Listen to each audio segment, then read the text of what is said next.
Welcome to another edition of the Ready for the Draft podcast. I'm your host, Gregg Schutze. This is episode 16 of the 2021 podcast series, taking a look at the draft-eligible prospects and getting you ready for the NFL Draft. Less than 100 days away, April 29th. The pre-draft process really in full swing. All-star games taking place, Senior Bowl right around the corner. 2020 has just been an odd season, and so the Combine, obviously, you figure is going to be no exception, and you're absolutely right. You have the college basketball tournaments being held in Indianapolis, so any semblance of a Combine there at Lucas Oil Stadium, you throw that out the window, plus having all of those players flying into one location. Due to COVID-19, really, you have to think about safety precautions with that. So we're going to see more regionalized, going to be a lot more pro days, but still, we're going to have a Combine type atmosphere. You just won't be able to compare guys there in Indy. I really want to go ahead and take a look at all of the players that have declared and break down position by position, starting with the offensive side of the football. That's really what the focus of this podcast will be. The next podcast that we'll put together later on this week, we'll go ahead and start taking a look at the defensive side of the football. Really want to focus on guys that we're going to see come off the board, not only in the first round, but also on day 2 and day 3. I also have my first mock draft. I really hold back on putting together a mock draft until we really know who's going to be entering the draft. Darion Kendrick, the cornerback out of Clemson, and Chris Olave, the receiver out of Ohio State. Two perfect examples of why I don't want to put one together. Those are two guys that we were thinking about potentially putting in the first round of the draft, and they both decided to return to Clemson, South Carolina, and Columbus, Ohio, respectively. And so that's really why I want to go ahead and take a look at the mock draft. At this point, we know who's going to be entering the draft, and that's really what we're going to go ahead and break down. Since our last podcast, we did have a national champion declared, and Alabama obviously steamrolls Ohio State. And really, what did we learn from this draft, or from that game for the draft? And you look at DeVonta Smith, we knew the type of player that he was. Heisman Trophy winner, Walter Camp, AP Player of the Year, Biletnikoff Award winner as well, and he just put on a show. Was uncoverable. A lot of times was running wide open. 3 touchdowns on the day before the hand injury, cut his day short. But really at that point, Alabama had the game firmly in hand. Najee Harris showing why he is my number 1 running back. The soft hands out of the backfield, had a nice one-handed catch down the sideline, running with power, running with speed. Also showed his ability to pick up the blitz and pass protection as well. That really, to me, has solidified him as the number 1 running back. Mac Jones, physical limitations, yes, but the preparation, you saw his ability to throw receivers open, the anticipation, the ball placement, allowing his receivers to get out down the field. Really, at the end of the day, when you watch that offense, Steve Sarkisian, there's a reason why he's a head coach again. And honestly, when you look at Alabama, Nick Saban, he rejuvenates and restores someone's reputation. You saw that with Lane Kiffin, Steve Sarkisian, Butch Jones got a head coaching job at Arkansas State. Now Bill O'Brien's coming in there to take over the offensive coordinator duties. He had a rough go of things there with the Texans after coaching Penn State. So he's looking to really restore his reputation as well. I mean, that's really Nick Saban. He's kind of a factory for coaches, and Steve Sarkisian, no exception. And here's the thing. Steve Sarkisian, a lot of movement, the ability to take advantage of matchups and take advantage of spacing. And that's one of the things that you really saw in this game. So it makes you wonder when you watch Mac Jones, you watch DeVonta Smith. DeVonta Smith, from an athletic standpoint, generational type talent with the way that he was able to get open. The route running ability is, the suddenness, the long speed as well. This is a guy who I think belongs in the top 5 discussion. Absolutely. You look at Mac Jones, he's going to be the difficult really the most difficult judge here when you're looking at the draft and trying to figure out exactly where he's going to be. When you look at a Steve Sarkisian-led offense, you look at the quarterbacks and find me a quarterback, since he's been an offensive coordinator, find me a quarterback that has really excelled at the next level. When he was at USC, he had John David Booty, Mark Sanchez. He moves on to Washington as the head coach, Jake Locker, Keith Price. Goes back to USC as the head coach, Cody Kessler. Then to Alabama, Blake Barnett and Jalen Hurts. Find me a quarterback that's actually excelled at the next level, running a Steve Sarkisian-led offense. That's really what Mac Jones has working against him. And everyone says you have to sit there and scout the player, not the helmet. But that is something that has to be in the back of everyone's mind. Alex Leatherwood solidified his status as a first-round offensive tackle. He's going to be a left tackle at the next level. I've got him going off in the first round. And you look at Christian Barmore. There may not have been a defensive player that helped himself more than Christian Barmore. This was a guy so explosive off the ball. He was difficult to block, beating guys to the inside. The hand usage, speed to power, short area quickness. Christian Barmore, to me, has solidified his status as a top defensive tackle. He and Davion Nixon are going to have one heck of a battle during this pre-draft process. And then if you look at Ohio State, Justin Fields under duress most of the game. He was really struggling to get things going, and you saw him. He struggled to get off of his primary read at times, only seeing parts of the field, missing guys on easy throws, and also missing some of the players that were lining up underneath routes. I thought that Justin Fields, he struggles against ranked opponents, and we knew that. And then that Clemson game, we thought maybe he had gotten over the hump, that he had finally shown that he can play his best football when the games mean the most and the lights are the brightest. But it looks like, all right, maybe he was just gearing up for that Clemson game. There was that added motivation, and they showed it. That was his motivation and his driving force the entire season. And then he goes up against Alabama and really, really struggled. So, that's the thing that, Justin Fields, you have to ask yourself, is this going to be a guy from a decision-making standpoint that's going to be the top 2 or 3 quarterback? I think he'll end up falling to the number 4 quarterback in this draft. I think, Trey Sermon, we didn't get to see what he could do. Obviously, goes down to an injury in the first series of the game for the Buckeyes, but that power, the speed, Trey Sermon really put that on display, especially that 300-yard performance to really propel the Buckeyes into the college football playoff. I think the linebackers, Pete Werner and Justin Hilliard and Baron Browning, all solidified their status as mid-round athletic linebackers who can not only make a roster, but be starters and be players in the league for a long time. And if there's anyone for Ohio State who really saw his draft stock take a huge hit, that was Shaun Wade. Shaun Wade, I think has been beaten up quite a bit in the draft community because, he just continues to struggle on the outside. He really looks more like he should either be playing inside or potentially even at the safety position. And I'll tell you what, there was one shot where Devontae Smith is able to get behind him and gets vertical. And Shaun Wade, you worry about the long speed because he looked like he was jogging compared to Devontae Smith getting up to full speed. So you really worry about that. Then there was another play where Devontae Smith comes in motion and you're watching Shaun Wade try to keep up with him. And he did not look like he was moving at full speed in comparison to Devontae Smith. And ultimately Devontae Smith gets to the edge and is able to score a touchdown. It was right there in the goal line. And as Devontae Smith comes in motion, you've got to have a sense of urgency. You just didn't see that out of Shaun Wade. I think he solidified his stock as a day 2 pick.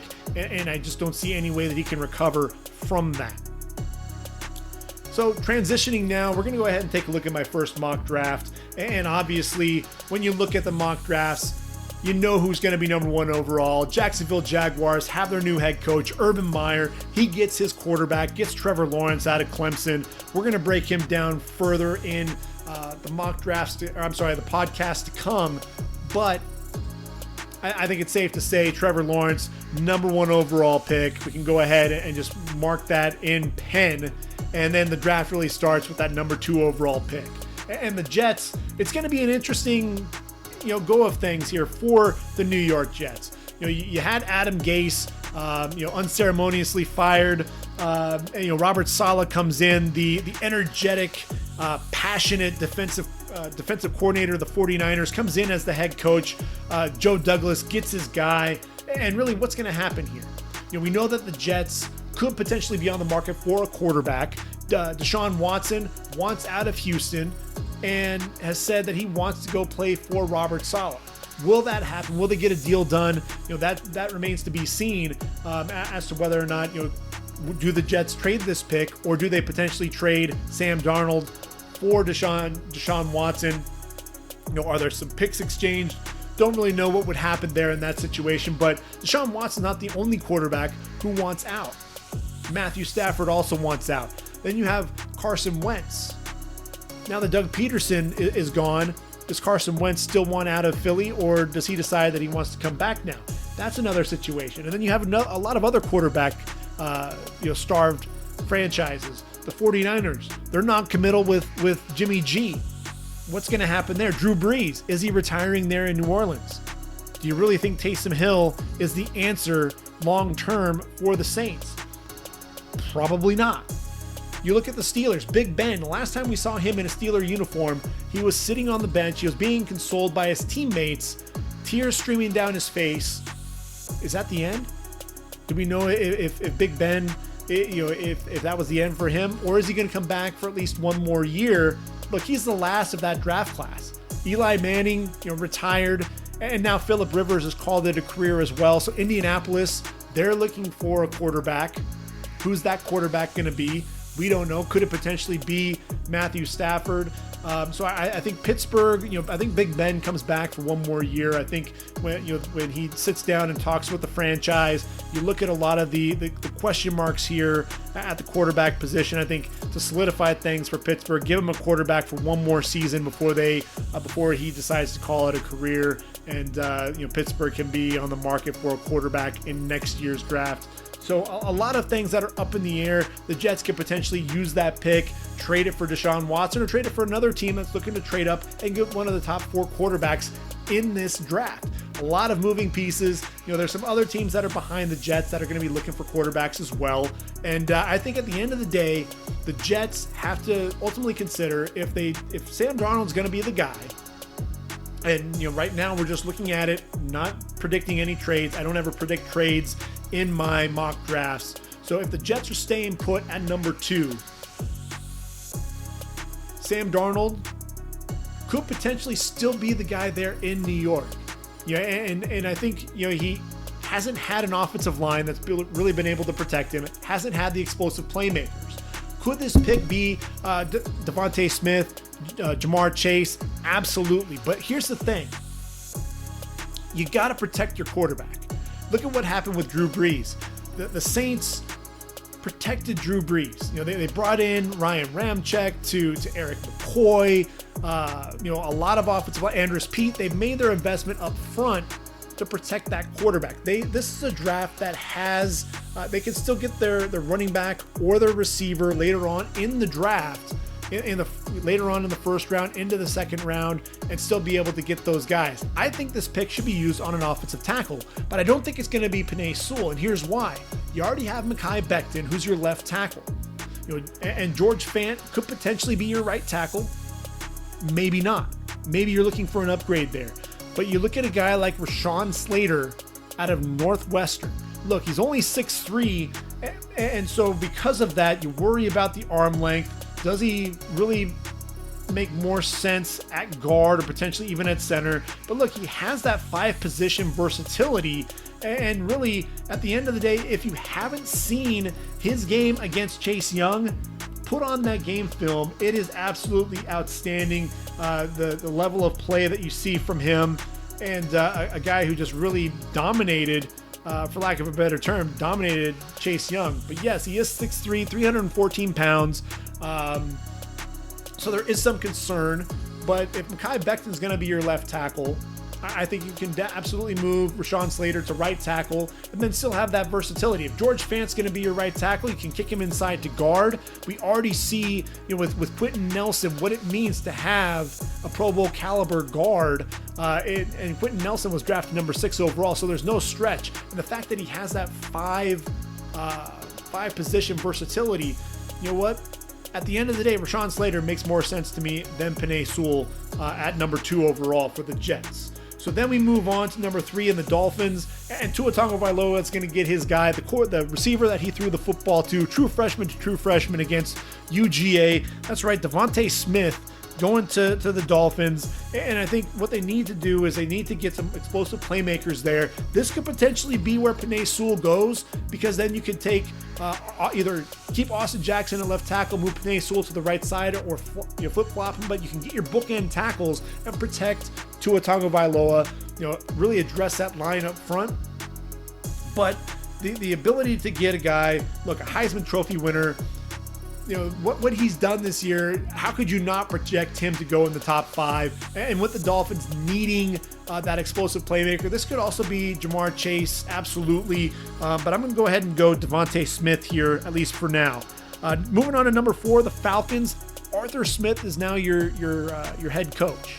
And Arthur Blank has kind of been non-committal there with Matt Ryan at quarterback, even Julio Jones at the receiver position. It sounds like they're going to be in the middle of a rebuild. Matt Ryan under contract for another couple of seasons, but I would not be surprised if this pick is used on a quarterback. And I think, with Arthur Smith getting his guy, and that's really the big thing. You look at a lot of these quarterback gurus and these offensive coordinators that come in and they become head coaches. We saw that with Zach Taylor most recently with the Bengals, getting Joe Burrow number 1 overall. I think Arthur Smith comes in and ultimately gets his quarterback of the future. I think Zach Wilson of BYU, if you listen to the podcast, I'm a huge fan of Zach Wilson, the athleticism, and his just the arm talent is off the charts. His ability on the move, not just squaring up. Everything is all in one motion. It's all one quick, explosive, easy motion, and he just fires darts and puts the ball where not many quarterbacks can put it, just on the money, in tight coverage. And, to me, Zach Wilson makes a lot of sense here to the Falcons at number 4. Number 5, the Bengals. Look, you got to protect Joe Burrow. I mean, that's your franchise. He goes down to a knee injury, done for the season. I know you've already drafted Jonah Williams previously. I think you go after another tackle. And look, if you get Penei Sewell to fall to you there at number 5, then absolutely you got to take him. This is the guy who a lot of people are talking about being a generational talent. I think you see his ability to dominate games despite the fact that the footwork isn't necessarily clean. There are some reps where you see him stumbling and falling over himself. There are some times where he gets beaten inside, but at the end of the day, this is a guy that's not giving up any sacks, and so you get some of the technique and get some of that footwork cleaned up. This could be a guy who could dominate on the outside. And he reminds me a lot of Brandon Sheriff when he came out of Iowa, going to the Redskins at number 5, moved inside to guard, and he's a Pro Bowler now. So not ruling that out for Penei Sewell either, but I think Penei Sewell at number 5 makes a ton of sense. Eagles at number 6. This could be a lot of different positions. People are talking about Micah Parsons. I think there's some maturity issues there with Parsons. I don't know that I want to go that high with him just yet.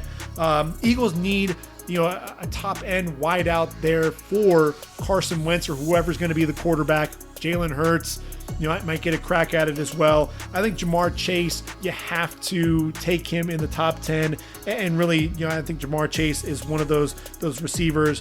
What he did last season there with Joe Burrow, the 20 touchdowns, over 1,600 yards receiving, dominated the competition. I think it makes a ton of sense to draft him here at number 6. Get your number 1 wideout. Number 7, the Lions. Detroit looking to move Matthew Stafford. Who knows what they're going to really be able to get in return, possibly get a 1. That's going to likely be later on in the draft. I think at the end of the day, you're probably going to see a team like the Colts, possibly the 49ers, get a go at Matthew Stafford. So I think this pick is going to be used on a quarterback.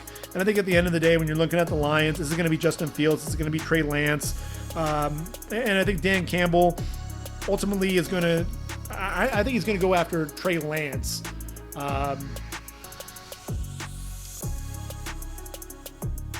But here's the thing.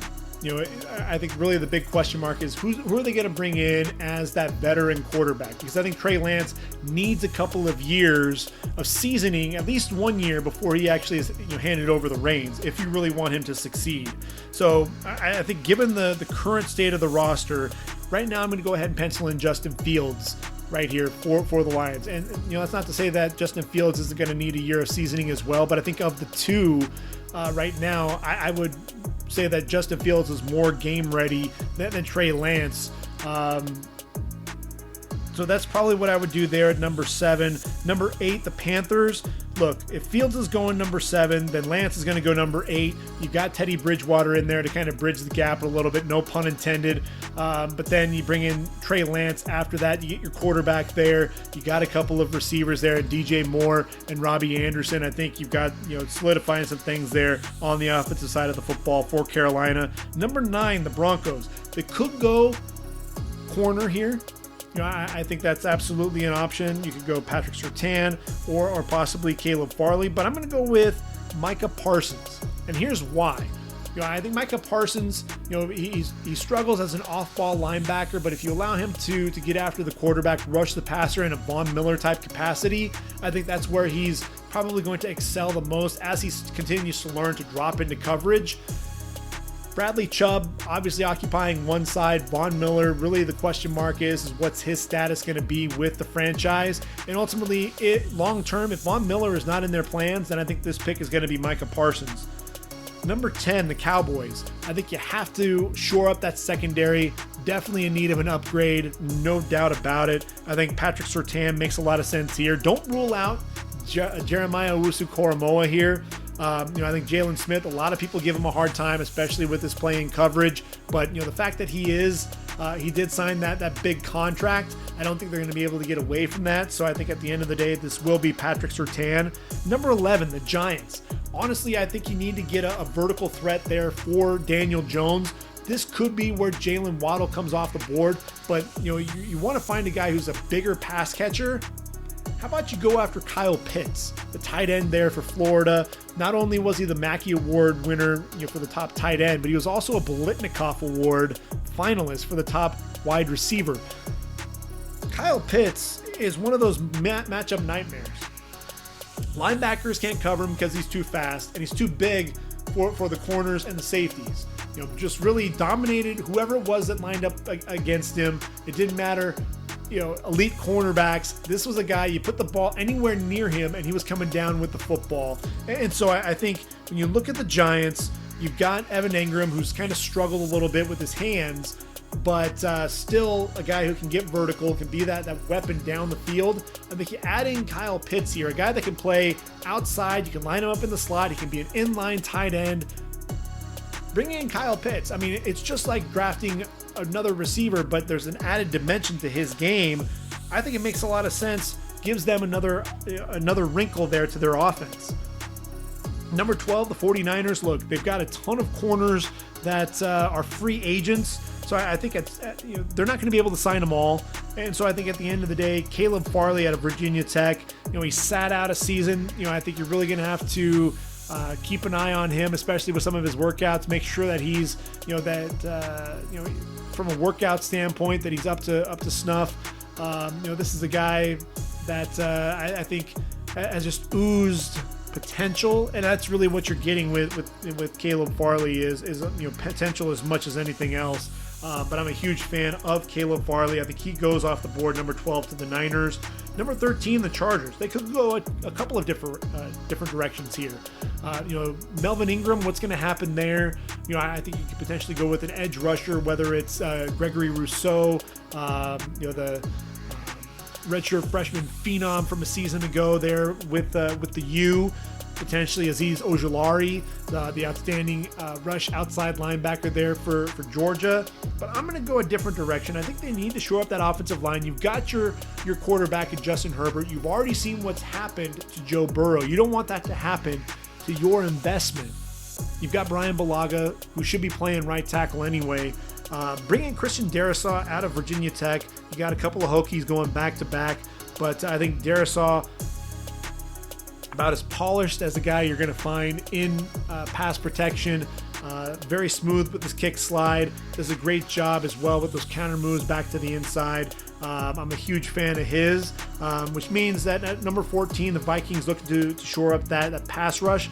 They got to go Gregory Rousseau. Whoever it's going to be, if Rousseau's off the board, potentially Jalen Phillips or Kwity Paye, but in this situation, I think Gregory Rousseau is going to be their guy. Patriots need to get a vertical threat for whoever's going to be playing quarterback. I think Jalen Waddle makes a ton of sense there. A lot of comparisons drawn to Tyreek Hill, 5'10", 185 pounds, about the same measurables. He's going to run sub 4.4 as well. Cardinals, look, they need to address that corner position. Patrick Peterson, is starting to get up there in age as well. I think J.C. Horn out of South Carolina, look, he's one of my favorite corners in this draft. I think the number 3 corner, Cardinals getting a steal, I think, at number 16 with that pick. Raiders need to address that linebacking core.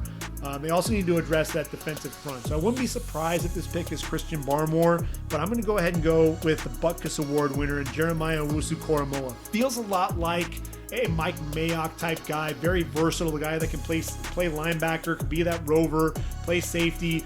Here's the thing, he's not like Isaiah Simmons. He always had that designated position, and he did it, excelled. Whatever he did, whatever you needed, if you needed him to rush the quarterback, if you needed him to drop into coverage.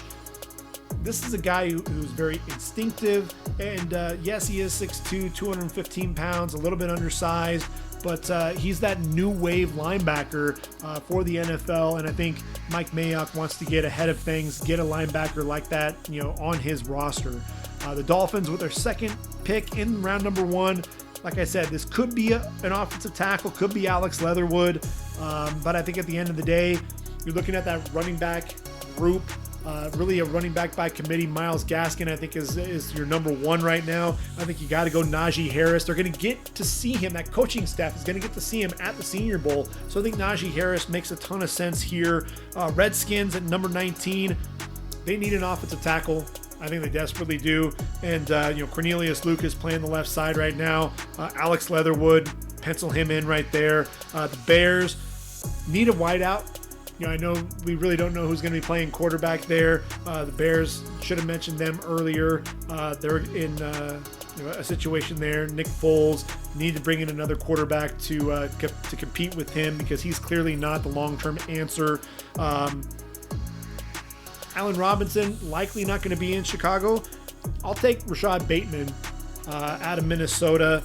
I think this is a guy, doesn't necessarily have that vertical speed, but he reminds me a lot of Allen Robinson with the size and the physicality and his ability to get open with his route running ability. Indianapolis, look, they need to address that offensive line. Left tackle Anthony Costanzo's called it a career. Samuel Cosmi out of Texas reminds you a lot of Costanzo. Cosmi 6'7", 310, the junior, makes a ton of sense there. Titans, they could go for an edge rusher. Could be Azeez Ojulari. I think this is where Christian Barmore comes off the board. The Jets sitting at number 23. I think if you go offensive tackle, whatever the case may be, I think they can still go running back here with the 23rd overall pick. They need to address the running back position and get younger there at the position as well. I think Travis Etienne makes a ton of sense. Get that explosive playmaker there for Sam Darnold or whoever's going to be playing quarterback. 24, the Steelers. I think when you look at them, they need to address that right tackle position, possibly also the interior of that line. Elijah Vera Tucker out of USC. Look, he was the offensive lineman of the year for USC, and he had Austin Jackson, who was the 18th overall pick in last year's draft, lined up next to him. Moved out to left tackle, had put on a really good show there for the Trojans. Really graded out well.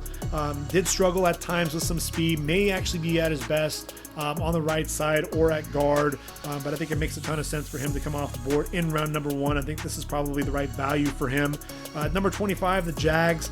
They need to address the interior of that defensive front. Davion Nixon, very athletic there out of Iowa. Makes a ton of sense. The Browns at 26. Look, Olivier Vernon went down with that Achilles tear. You've got Myles Garrett, but he needs a running mate. And I think Jalen Phillips really solidified himself as one of the top edge rushers there in the country. Transferred from UCLA to Miami. The biggest thing for him is going to be the medicals. That could be a huge red flag for him. Could end up moving him down a lot of people's draft boards. If the Browns can get him here at 26, that could potentially be a steal because he was very versatile, showed speed, showed power, excellent hand usage as well. At 27, the Ravens, if they can get Azeez Ojulari here, that would be a huge steal. Yes, they bring in Yannick Ngakoue, but they still need to put pressure on the quarterback. Azeez Ojulari makes a ton of sense. At 28, the Saints, they need a linebacker. How about the Nagurski winner, Zaven Collins? This was my favorite player in the entire college football season. If you listen to my podcast, you'll know I've been pounding the table for Zaven Collins any chance I got. This is a guy who, whatever you needed him to do, play sideline to sideline, play behind the line of scrimmage, rush the quarterback, drop into coverage, pick off passes, walk off interception, 96 yards for a touchdown against Tulane. He's got you. And so I think, Collins, if he falls all the way to 28, the Saints will be getting a steal in my opinion. The Packers, I've recorded this after the NFC and AFC championships. So the Packers, we know, lost to the Bucks, and Chandon Sullivan was really exposed. Kevin King also struggled as well. I think you need to address that corner position. Eric Stokes out of Georgia makes a lot of sense. Bills lost to the Chiefs. I think the interior of that offensive line struggled. Wyatt Davis out of Ohio State would be a nice upgrade there.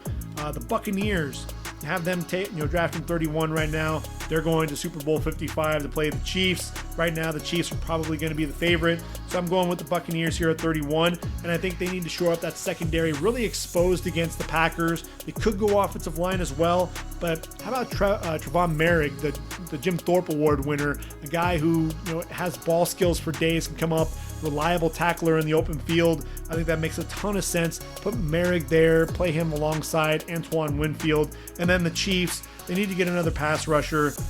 How about Joseph Osai out of Texas, a guy who, whose motor ran about as hot as anybody in 2020. So that's my very first mock draft. And, I think a lot of these picks make a ton of sense. But we'll have to see how everything plays out, the pre-draft process, and we'll be talking about it here week in and week out. So I talked about the fact that we wanted to at least start taking a look at the offensive side of the football with this podcast. And we're going to dive right into the quarterback position. And, when you look at the last 5 drafts, a total of 62 quarterbacks have been taken, and around 12.4 is your average. So right around 13 quarterbacks coming off the board. We had 13 quarterbacks taken in 2020. When you look at this draft, we know that there are going to be 4 quarterbacks taken in round number 1. I think Mac Jones, Kyle Trask really are going to be that next group coming off the board on day 2. I think if there is going to be a quarterback taken in round 2, it will be Mac Jones. I think Kyle Trask still reminds me a lot of Mason Rudolph. And, I think a lot of it is that arm strength and the question marks there. I think ultimately, 3rd round makes a lot of sense for Kyle Trask. And then after that, I think that next group is going to end up being, Kellen Mond, Jamie Newman. Kellen Mond, he has that arm talent, and you see the explosiveness, but questionable decision making at times, inconsistency. Jamie Newman transferred from Wake Forest to Georgia, then decided he was going to sit out. He needs some development to his game as well. Some questionable decision making at times there with Jamie Newman. I mean, if you look at his stats there for the Demon Deacons, 35 touchdowns, 16 interceptions, including 11 in 2019.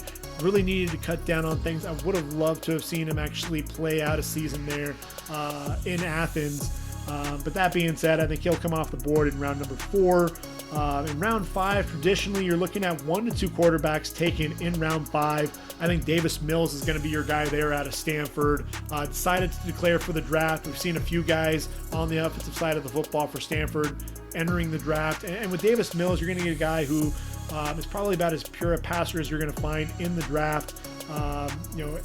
Ended up taking over the quarterback position as a junior, steps in, for for KJ Costello, and then steps in as a senior, takes over the role, and at 65.4% career passer, and 18 touchdowns, just 8 interceptions, 6'4", 225 pounds, still a bit green, and so I think he'll come off the board round 5-ish. Reminds me a little bit of Jacob Eason in that way.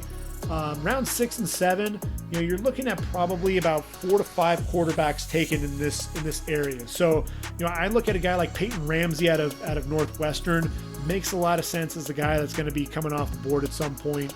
The guy, all he did was put Indiana and Tom Allen in a nice position there for Michael Penix to take the reins in 2020 and really lead Indiana to that next step in that upper echelon for the Big Ten. And what does he do at Northwestern? Ends up captaining this team to a Big Ten championship berth. And look, he's a career 65% completion percentage, 54 touchdowns, but 31 interceptions.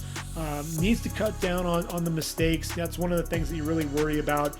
The arm strength is okay. It's good, but not great. But he can drive the ball outside the numbers to the wide side of the field when he needs to. It's just consistency is a huge issue for him. Very athletic though, 6'2", 220 pounds. I think he could end up being a 6th-round quarterback and a guy that's going to end up making a roster. You have Shane Buechele out of SMU, another guy that's going to be in that spread type offense, but a guy who has an excellent arm. He's just 6'1", 207, but over 11,000 yards, and in his 2 seasons there at SMU, 57 touchdowns, just 16 interceptions. Son of a former baseball player, Steve Buechele. You look at Felipe Franks out of Arkansas, 6'6", 228.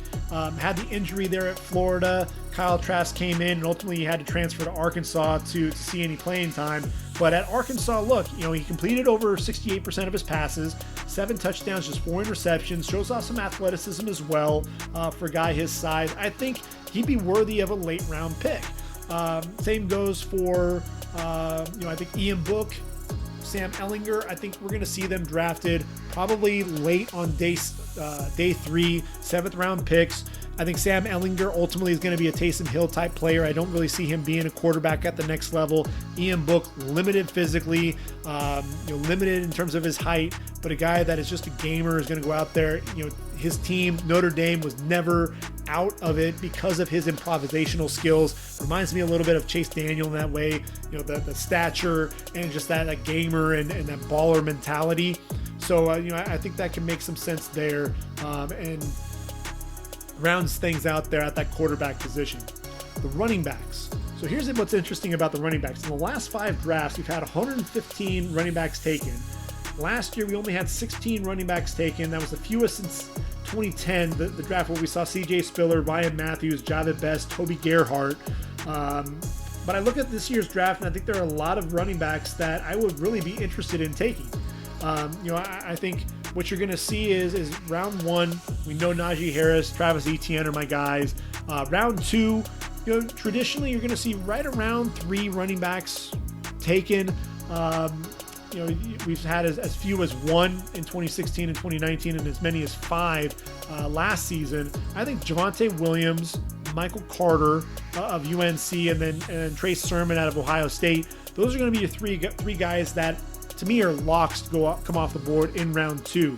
Round 3, traditionally right around 3 running backs coming off the board here. I think Kenneth Gainwell, Javian Hawkins, a couple of undersized guys who really put up a ton of yards there from Memphis and Louisville, respectively. I think that makes a ton of sense. Kenneth Gainwell sat out the season due to the COVID-19 protocols, but as a redshirt freshman, over 1,400 yards on the ground, 13 touchdowns, also have 51 receptions. Javian Hawkins, was just 5'9", 196, but the contact balance was ridiculous. Over 1,500 yards on the ground in 2019, and through 8 games, 6.2 yards per carry, and caught 16 passes out of the backfield for the Cardinals. I think those guys make a ton of sense coming off the board in round 3, along with Khalil Herbert. Now, Khalil Herbert, this is an interesting guy. Came out of Kansas, that grad transfer, and really got to showcase on a team that, with the Hokies, a team that actually had a decent running game. Just under 1,200 yards on the ground, 7.6 yards per carry, and 8 touchdowns. A guy that can run with power, has some speed on the outside, showed some wiggle as well. I think he's a guy that has to be a day 2 pick. And then when you get into a day 3, there's still going to be a lot of running backs. Kylan Hill was a 1,000-yard rusher under Joe Moorhead, and then transitions to Mike Leach and showed off the hands. And that was one of the things that was so impressive. Played in just 3 games with 23 receptions in just 3 games. 67 in his career. I would have loved to have seen what Kylan Hill could have done had he stayed healthy. Just how many receptions he would have had, really showcasing the hands. And I think, he had that injury, but he's somebody to me makes sense coming off the board in round 4. Jarrett Patterson, a guy who I think is quicker than he is fast. You see the jump cut ability, but a guy that's not going to be a burner. 5'9", 195, the junior. 3 straight 1,000-yard seasons there for Buffalo. Just under 1,800 yards in 2019 with 19 touchdowns. In this season, in just 6 games, 1,072 yards, 7.6 yards per carry, 19 touchdowns. Dude was an absolute beast on the ground. 8 touchdowns on the day there, and 400-yard game. This is a guy who's going to be a workhorse for you. 4th round feels about right for him. How about Demetric Felton out of UCLA? The senior here, I think it makes a ton of sense. The converted receiver, a guy that reminds me a lot of Nyheim Hines. 99 receptions and 233 carries. A guy that to me is explosive, a guy that, the contact balance for a guy his size is ridiculous. Makes a ton of sense there. Antonio Gibson's another guy, another receiver, running back combo that comes to mind. Chuba Hubbard and Ramondre Stevenson there out of the Big 12, Oklahoma State and Oklahoma respectively. Chuba Hubbard to me, he's a very fast individual, a guy that can get vertical. But when we look at Oklahoma State, that offense, really the running back is kind of interchangeable. Justice Hill, Chuba Hubbard, L.D. Brown, Desmond Jackson. Didn't matter who you put in at the running back position, they all excelled. And I think what Chuba Hubbard struggled with this year was that offensive line wasn't creating holes, at least at the beginning of the season. And so he struggled quite a bit, trying to really create for himself. Round 4 makes more sense to me for him. I think, early on, there was hype around him potentially being a 1st rounder. I don't see that happening. Ramondre Stevenson, he's not just an H-back, folks. This is a guy, he's 6 foot, 246 pounds, and has footwork, for a guy that's half his size. A guy that, look, when Oklahoma's offense, when he came back, that offense, completely different complexion. He makes a ton of sense there coming off the board in round 4 to me because of that potential to be a difference maker for an NFL franchise. You look at it, 5th round, traditionally about 3 running backs taken. We had, only 1 come off the board in round 5 last season, but we've had as many as 6 in 2016. I look at Elijah Mitchell out of Louisiana. This is a guy that can run the ball between the tackles, can bounce it to the outside, decent hands as well. Jamar Jefferson, a guy that I think up until that Oregon game this year, there were a lot of question marks. Is this going to be a guy that can really take the top off of a defense? A lot of people were underwhelmed. And then you watch that game and he's splitting defenses and running away from guys. And that was really his coming out party. And so I think he took advantage of that, decided to declare for the draft. And I think round 5, I think that's where he has to come off the board. Deion Jackson, a guy that nobody's really talking about, but has had a really nice career there for Duke. 6 foot, 215 pounds, over 2,200 yards on the ground, 18 touchdowns, 61 receptions. That's something, to really look at. When you talk about that, 61 receptions, that's more than what Elijah Mitchell had there at Louisiana, and he's always known as a guy that can catch the football out of the backfield. I think that'd be nice value there. And then Chris Evans out of Michigan. Now, this is a guy who's battled injuries, but a very physical running back, 5'11", 216 pounds. And, if he can stay healthy, he can end up being a steal for a team. Look, 49 receptions in his career, just 320 carries. So not a lot of mileage on those legs. It's just going to come down to whether or not the medicals can clear for him. And right now, I think 5th round, if you can get him there and the medicals check out, that'd be a steal. Round 6, about CJ Marable out of Coastal Carolina, another guy who has the athleticism. Ran that spread option there for the Chanticleers, and 6 foot 200 pounds. 84 receptions in his career, including 31 this past season, catching the football from the freshman Grayson McCall. I think 6th round makes a lot of sense there for me. Rakeem Boyd out of Arkansas, another guy that can catch the football out of the backfield. Same goes for Puka Williams. Didn't really get a chance to showcase what he could do there at Kansas, just because Kansas, that program really struggling to get anything going. But look, back-to-back 1,000-yard seasons. As a junior, just played in 4 games. He's a little undersized. He's 5'10", 170 pounds, but definitely a guy that can be explosive, especially if you get him out on the perimeter. Caleb Huntley out of Ball State is a guy that reminds me a lot of James Robinson coming out of Illinois State. He's kind of the sleeper for me in this entire draft. And a guy that, look, he's 5'10", 229 pounds, very powerfully built, 1 year removed from over 1,200 yards on the ground. Let's see, just 19 receptions in his career, so he needs to show better hands coming out of the backfield. But in just 3 games, average, 5.5 yards per carry. Had that rib injury, ended up deciding to sit out the remainder of the season. But I think his physicality and the way that he runs the football, it just reminds me a lot of James Robinson.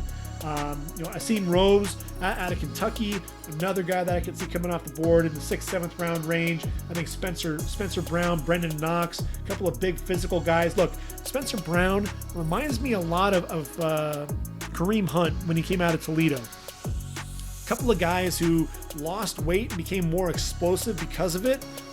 But Spencer Brown is the guy that I think through this pre-draft process could end up finding himself moving up draft boards. And I think he can end up, when it's all said and done, come off the board in that 4th, 5th round range. Right now I have him at in the 7th round, but I could see him easily moving into that area where I have Chris Evans. Brendan Knox, a guy that's, he's big, he's physical, downhill runner, very decisive, but not much of a factor in the passing game. Jared Dokes out of Cincinnati, battling some injuries, but look, 6 foot, 230 pounds, very physical back. Not a whole lot of mileage on his legs, but like I said, has battled some injuries, showed soft hands coming out of the backfield. I think he deserves a shot. Trey Regis and Stevie Scott, out of Louisiana and Indiana, respectively. A couple of big physical guys, downhill runners, both capable of 1,000-yard seasons there at the collegiate level. And I think the biggest thing for the two of them is they're going to be more of those short yardage guys, the change of pace backs, kind of what A.J. Dillon, the type of role that he's doing right now for the Packers. So I think those are guys that will probably come off the board at the end of the draft there in round number 7. If we look at the receiver position, here's what's interesting. We have 37 receivers come off the board in 2020. That's the most since 2003. That was the draft when we saw Charles Rogers, drafted there in the top 10. Andre Johnson was in that draft, as was Anquan Boldin. 162 wide receivers taken in the last 5 drafts. Right around 32, 33 receivers is about the average. And right now, we've got Devontae Smith, Jamar Chase, Jalen Waddle, Terrace Marshall as a potential receiver in the first round, as is Rashad Bateman. Right now I have 4 receivers, with Bateman being the 4th. You've got Marshall, Elijah Moore out of Mississippi.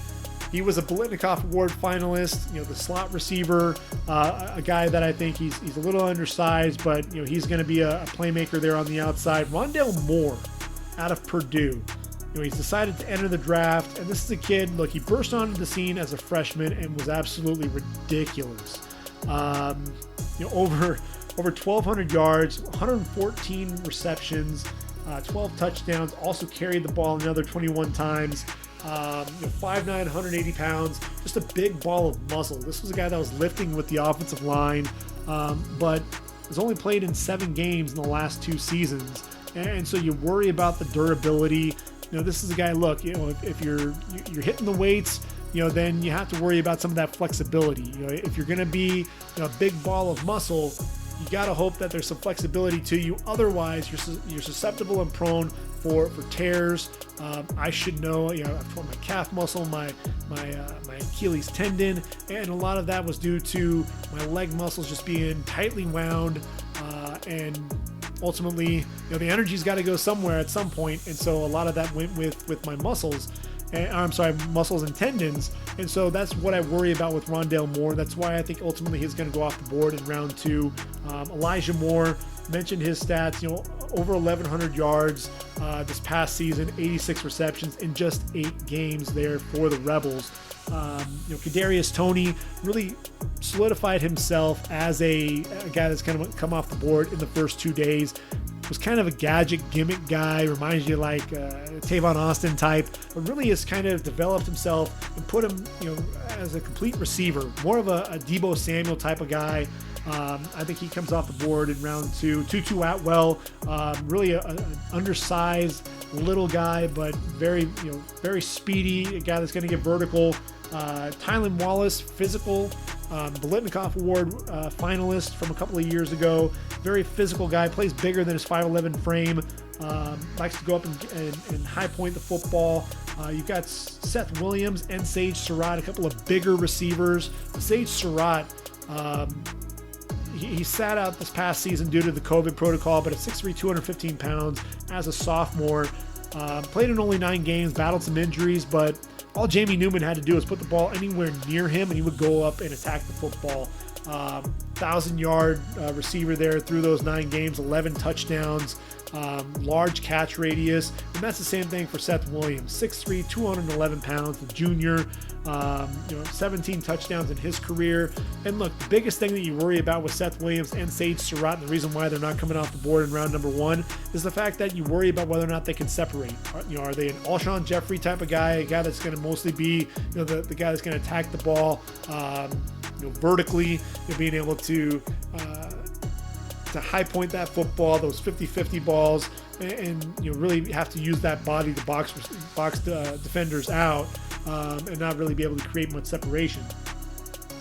When you look at round number 3, on average about 4 receivers coming off the board in round 3 in the last 5 drafts. Trevon Grimes, big receiver there for Florida. Mari Rodgers, I love this guy, out of Clemson. He's 5'10", 210 pounds, a physical guy. Contact balance is ridiculous, and a guy that I think is going to live in the slot there. A guy that's going to be fearless going over the middle. Dwayne Eskridge out of Western Michigan. This is a guy that's really interesting to me. A guy that's going to really tear the combine up wherever he's going to be running. A guy that can get vertical and hurry, explosive speed. That's really going to be the biggest thing that you're going to see out of him. And so I think because of that, I think he ends up coming off the board in that round 3 range. And then Nico Collins, big physical receiver there from Michigan. Jonathan Adams, was a guy that at Arkansas State, really with COVID, people were able to really watch this guy. He was more on a national stage there for Arkansas State, 6'3", 220 pounds. He took full advantage of it. And look, 79 receptions, over 1,100 yards, 12 touchdowns on the year. Showed off an amazing catch radius, big, physical, the yards after catch, just throwing guys around. I think 4th round makes a lot of sense. Reminds me a little bit of Hakeem Butler. Amir Smith-Marset out of Iowa, another vertical threat. We saw what he could do against USC in that Holiday Bowl. Austin Watkins, this is the guy for South Florida that I don't think a lot of people are talking about, but you should be. I think South Florida, because they didn't have not South Florida, but UAB. The UAB, look, they're a group of 5 team. Not a lot of people talked about Spencer Brown either, but I think these 2 guys could end up being difference makers at the next level. Look, he's 6'3", 210 pounds, a year removed from a 1,000-yard season, played in just 7 games for the Blazers this year. But look, he's big, large catch radius, has some vertical speed as well. I think it makes a lot of sense for him to come off the board in round 4. Same thing with Simi Fehoko. Not a guy that, Stanford not known for their vertical passing game, but this guy was their vertical threat, a guy that could, end up running a legit 4.40. And, for a guy who is his size, he's a big dude. And, when you're talking about a guy like that running in that 4.4 range, 6'4", 227 pounds, you're going to take notice. Round 5, I think that's where you're going to see some of your slot guys come off the board. Whop Philyor out of Indiana, Cade Johnson out of South Dakota State. A couple of guys, very sure-handed receivers. Look, Whop Philyor had 18 receptions in the bowl game. Cade Johnson also a threat in the return game. Dax Milne, man, he was the favorite target this season for Zach Wilson coming out of BYU. The juniors decided to enter the draft. Shi Smith, another slot receiver. This was a guy who, look, he seemed like he was there for South Carolina for the better part of a decade. De'Ami Brown, another guy that can get vertical there for Sam Howell at UNC. And then how about, to round things out, Warren Jackson out of Colorado State. Can't forget the big physical receiver there for the Rams. Opted out of the season due to COVID. But look, he has tremendous length, catch radius for days, and at 6'6", 215 pounds, over 1,100 yards there for the Rams in an offense that, look, they weren't high powered, but when you think about the Rams, you think about Preston Williams, and you think about Olabisi Johnson. Warren Jackson deserves to be in that conversation, and I think Warren Jackson may end up getting drafted a little bit higher because of that pedigree there for Colorado State and developing some of their receivers. Round number 6, I think that's ultimately where Cornell Powell's going to go. I just don't see him being the prospect that Amari Rodgers is. Jalen Darden is an interesting cat there for North Texas. This is a guy, he scored more touchdowns than anybody with 19, sat out the bowl game. Otherwise, he could have really taken that to the next level. Ultimately was surpassed by Devontae Smith, but definitely an explosive playmaker there. Very undersized, as is Otis Anderson, but very explosive, can make you miss in the open field there out of UCF. And then how about Anthony Schwartz out of Auburn? And you've got a track guy out there. He struggled with some production, but speed kills. And so I think in that 6th, 7th round range, it makes a lot of sense there. DeMonte Coxey out of Memphis was the go-to guy there for Brady White.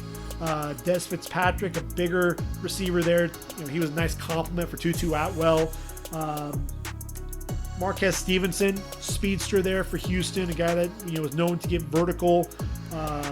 Daz Newsome, was a playmaker there for UNC. And then Marlon Williams, a reliable target there for UCF. Those are guys that I can envision coming off the board there in that 7th round range. Right now.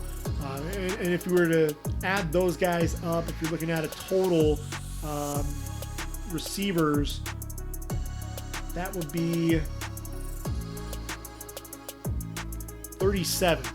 So ultimately, we'd be duplicating the total number of drafted receivers in 2020 if each of those guys that I named comes off the board in the 2020 draft. So it's going to be interesting to see how that plays out. Transitioning to the tight ends, 68 tight ends drafted in the last 5 years. You're looking between 13 and 14 tight ends taken. Now, obviously, we've only had 6 tight ends drafted in round number 1. I think Kyle Pitts is a foregone conclusion. We know he's coming off the board in round 1. Will there be another tight end coming with him? Pat Freiermuth is the only guy that I can see potentially coming off the board. But look, Rob Gronkowski, he was a 2nd round pick coming out of Arizona. I think Baby Gronk is going to be a 2nd rounder as well, as will be Brevin Jordan. I think Brevin Jordan is a guy, 6'3", 245 pounds.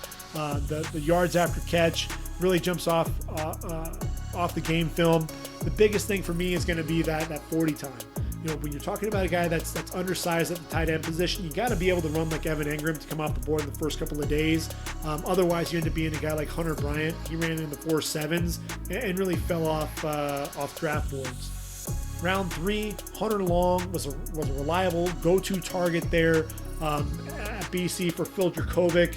And so I think Hunter Long makes a lot of sense. In round 3, 6'5", 253, the junior, 89 catches in his career for over 1,297 yards, 9 touchdowns. Tommy Tremble, just caught 35 passes in his 2 seasons there at Notre Dame, but he's 6'4", 248, tremendous blocker, and I think the upside there at the receiving position, he's going to be, George Kittle didn't catch a ton of passes there for Iowa and went on to do great things, obviously, for the 49ers. I'm not saying Tommy Tremble's going to be the next George Kittle, but I think the athleticism there's just some untapped potential that we haven't seen. I think we may yet to have seen the best from Tommy Tremble. Noah Gray, Kenny Yeboah, Matt Bushman, I think are the 3 tight ends that we can potentially see come off the board in round number 4. Yeboah was at Temple for 4 years. Grad transfer, comes to Oxford and Ole Miss, and 27 catches, 524 yards, that's 19.4 yards per reception, 6 touchdowns. I really like Noah Gray as well, 6'4", 240, very athletic tight end. Ultimately the quarterback play, they struggled a little bit there throwing the football, but definitely an athletic tight end there. And then Matt Bushman. Matt Bushman battled injuries, and that was the thing. You look at BYU; they were so impressive with that offense. They had Isaac Rex, that redshirt freshman. They were missing their 6'5", 240-pound weapon, who had caught 125 passes, 1,700 yards, 9 touchdowns, and a guy that showed that he could stretch the middle of the field up the seam. And I think it makes a ton of sense to have him come off the board in round 4. Round 5, you're probably looking, and we've had, last year we didn't have any tight ends come off the board in round 5, but in 2017 we have 5. I'm looking at a guy like Tony Poljam out of Virginia, and look, with Tony, here's the situation here with him. A guy who was a converted quarterback there at Central Michigan for the Chippewas, ends up transferring to the Cavaliers for his final season, and look, caught 83 passes in 2 seasons there for Central Michigan and Virginia, and this past season had 6 touchdowns, caught 38 balls for 411 yards, had that nice athletic catch there in the back of the end zone. He's 6'7", 265. He's one of those developmental prospects that I think you could see him come off the board there. And then Quentin Morris out of Bowling Green. He's 6'4", 248. Another guy who's very athletic at the tight end position. As a sophomore and junior, had 97 catches for over 1,100 yards with 11 touchdowns. Very athletic guy. Struggles a little bit with his blocking, which is why he's not coming off the board any sooner. But I think it makes a lot of sense there. And then how about Kerry Angeline out of NC State?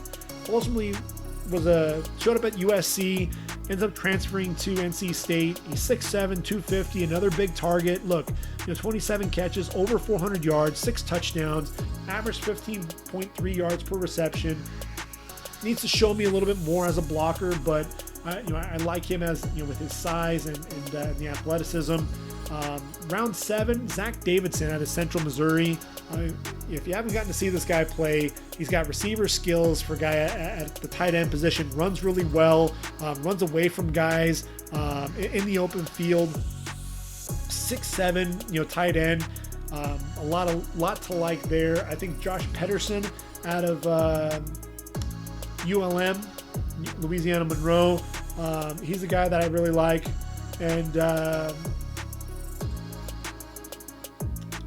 haven't gotten to see his game film yet this year, but look, last season had 43 catches, 567 yards, 9 touchdowns, and a guy that he was one of those reliable targets, and what was a weapon whenever they needed a big play, that was who they were going to. 6'5", 235. I think he deserves a look there in round 7. And then Miller Forrestall, look, if Miller Forrestall had stayed healthy there at Alabama throughout his career, then I'd say that guaranteed this is the guy that's coming off the board, in that 4th round range. He's 6'4", 244, excellent blocker, showcased some hands this past season.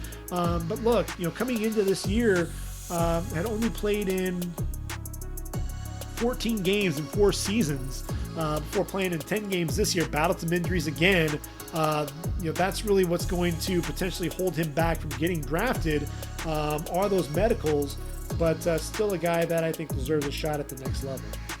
Now, when you transition to the offensive line up front, the offensive tackle position, this is one where, we've had some lean years at the offensive tackle position, had 21 come off the board in 2020, 92 in all in the last 5 seasons. So right around 18, 19, is about what's to be expected. We know with Sewell, Slater, Darisaw, Cosme, and Alex Leatherwood coming off the board in round 1, you've got 5 there. That'd be the, the most. We had 6 in 2020, but that'd be the second most there since 2016. In round 2, I think Tevin Jenkins out of Oklahoma State, the big physical dude there for the Cowboys, makes a ton of sense coming off the board in round 2. Jalen Mayfield continues to get better there at right tackle there from Michigan. Some people have him coming off the board in round 1. I don't buy into that just yet. Dylan Radins out of North Dakota State has a potential to sneak into round 1. Technician, not overly athletic. I think that's why he falls to round 2. Liam Eichenberg, I can make a case for Liam Eichenberg being a first-round pick. He's one of my favorite guys. I have him as the number 4 tight end. Number 4 offensive tackle behind Christian Darisaw in my rankings, because he was just so consistent. Model of consistency, not the most explosive in terms of the running game, not as physical, but the knee bender, very easy with those hands, easy movements, shoots those hands inside, and once he gets his hands locked on you, it's over. But he could easily come off the board in round 3 because of some of those physical limitations as well. I think Spencer Brown out of Northern Iowa has the potential to be this year's Mekhi Becton. He's 6'9", 322, wants to maul you, throw you all over the field, much like Mekhi Becton did. Brady Christensen, another guy that I think was a model of consistency. That's why he was a first-team All-American on a lot of boards. 6'6", 300 pounds. The junior lacks some lower body strength, I think. I think that's where he was limited some in the running game, but definitely a guy that is passing game. You didn't have to worry about him giving up any rushers there on the left-hand side. I think Jackson Carman, Walker Little, and Tommy Doyle would be that next group of offensive tackles to come off the board in round 4. Robert Hainsey, physical dude. Dan Moore, the first of the Maroon Goons to come off the board there in round 5. I think that Alaric Jackson really has struggled. I thought that his draft stock there coming into his junior season was probably at its highest. Battled some injuries when he came back, struggled a little bit. Up and down season this past year. I've got him coming off the board right now in round 6. Carson Green, Texas A&M. He's the guy that I really like. He could end up moving up some draft boards. I thought that he was actually pretty consistent there on the right side for the Aggies. Landon Young, big physical mauler type of dude there for Kentucky. Workmanlike approach to the game. Adrian Ely, probably the most consistent offensive tackle for Oklahoma. Right tackle. 6th round feels about right for him. And then round 7 offensive tackles, you're looking at probably 1 to 2 tackles coming off the board in round 7. I think Grant Hermans definitely makes a ton of sense there. He's a guy that, look, he manned the left side of the line there for Purdue, 6'7", 304.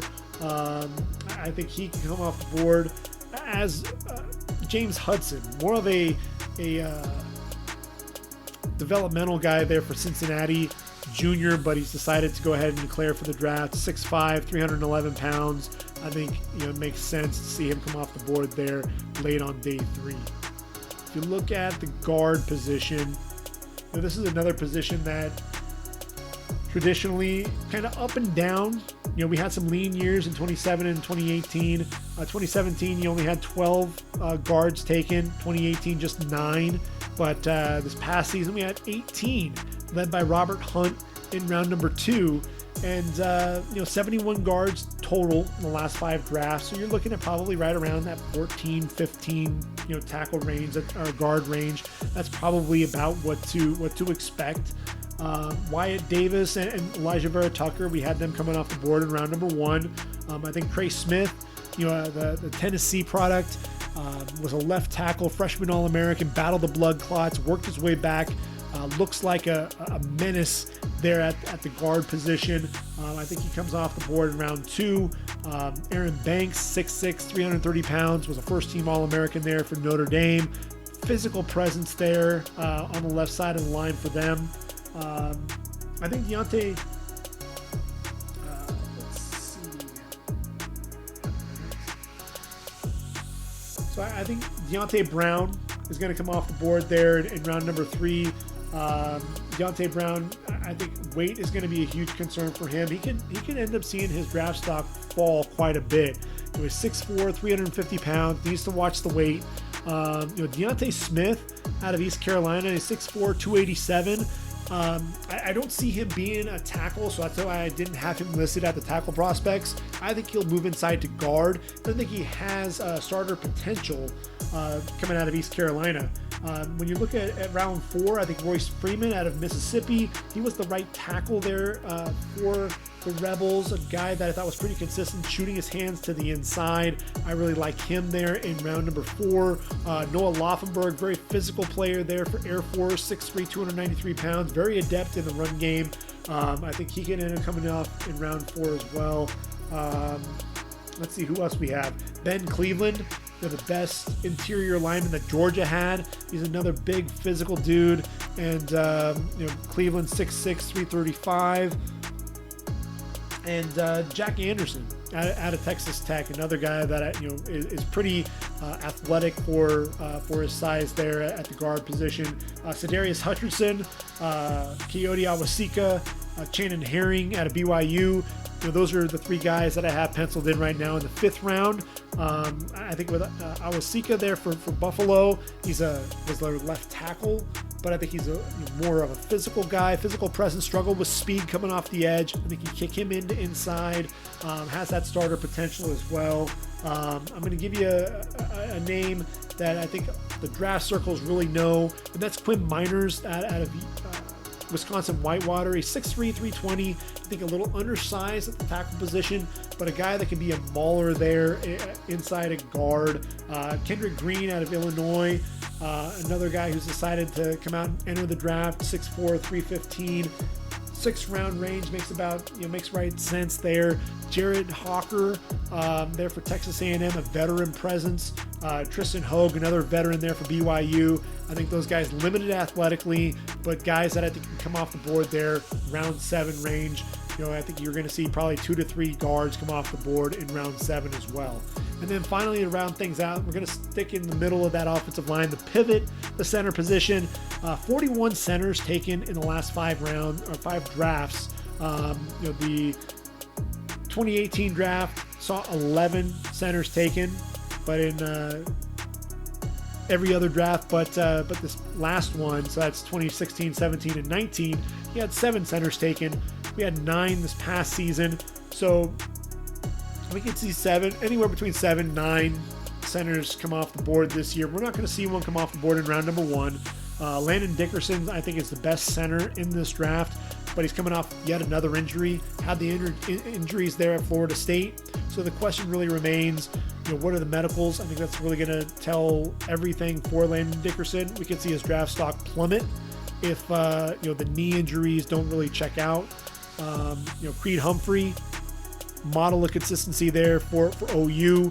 The wrestler, understands leverage, really led that offensive line.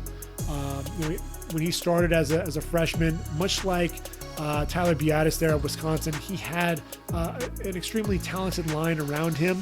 And then ultimately, when you have the likes of Orlando Brown or Cody Ford graduate and move on to the next level, you have Ben Powers and Drew Samia, guys that were all drafted.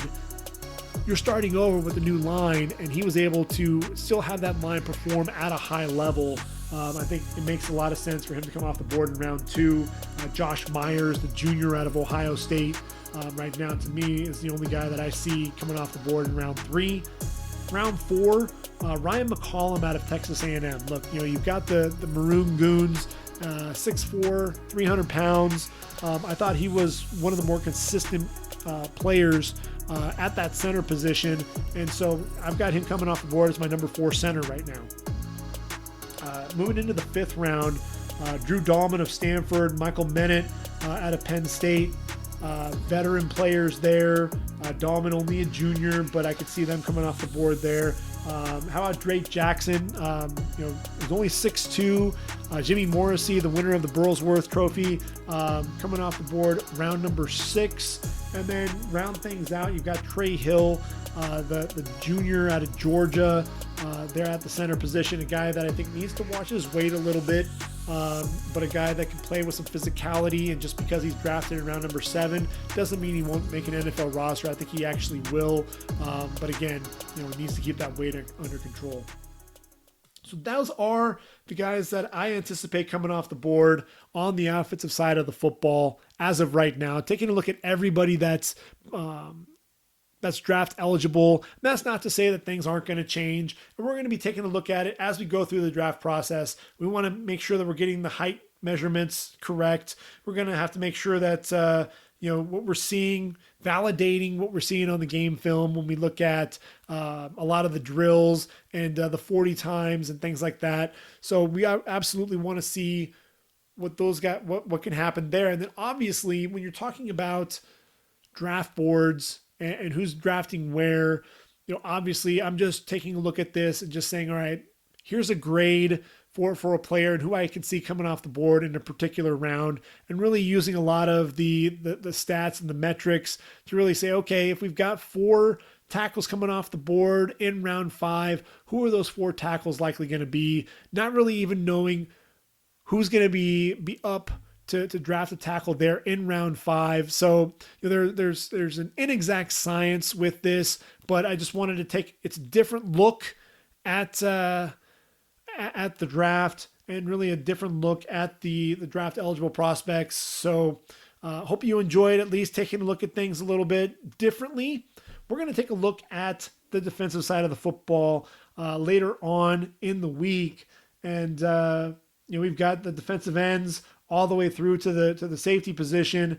And, really want to start, taking a look at, obviously that edge rush position. Want to be able to look at, okay, you've got Gregory Rousseau, Kwity Paye, Joseph Osai, Jalen Phillips. We know that those are going to be guys coming off the edge, but is there going to be a guy that can be a playmaker in the middle rounds? That defensive tackle position, really one that's struggled, quite a bit. Where's everybody what's going to happen to Marvin Wilson? Is he going to be a second rounder? Is he going to fall to round number 3? Do we just see Christian Barmore and Davion Nixon as the only 2 defensive tackles? Linebackers. I didn't mention Nick Bolton. Why not? He should be a first rounder, right?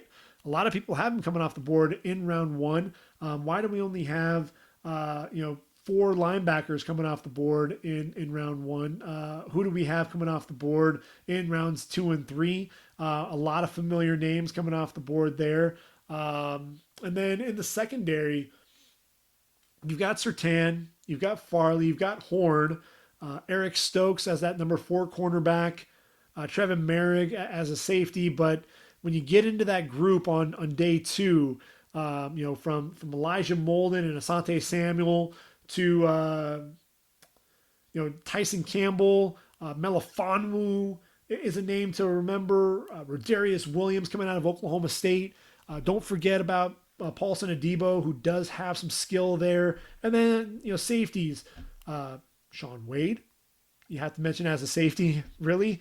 Talanoa Hufanga at USC, Andre Cisco battling some injuries there from Syracuse, Ardarius Washington, the other TCU safety, Javon Holland, Hamza Nazaruddin. A lot of guys there on the back end of the defense. Guys that really you have to kind of keep an eye out for. And even though we only have 5 coming off the board in round 1, a lot of guys, like I said, on day 2 and into day 3 that are going to end up not only making NFL rosters, but guys that I think are going to be making impact early on in their careers. So we'll have a lot to cover in the next podcast. So until then, we're going to go ahead and end this podcast now. Episode 16 of the Ready for the Draft podcast. Hope you've enjoyed everything. And if you haven't already, check out readyforthedraft.com. I've got my breakdown by position, and my mock draft will be on the website here this week. I'll start at first. I'm going to go ahead and at least have my list out my first round, and I'll start going to work actually breaking down not only the team needs, but then also start to break down the players as well, and get that out to you. So once again, for readyforthedraft.com, this has been the Ready for the Draft podcast. I've been your host, Gregg Schutze. Take care, everyone. Enjoy your week. Until next time, I am out of here.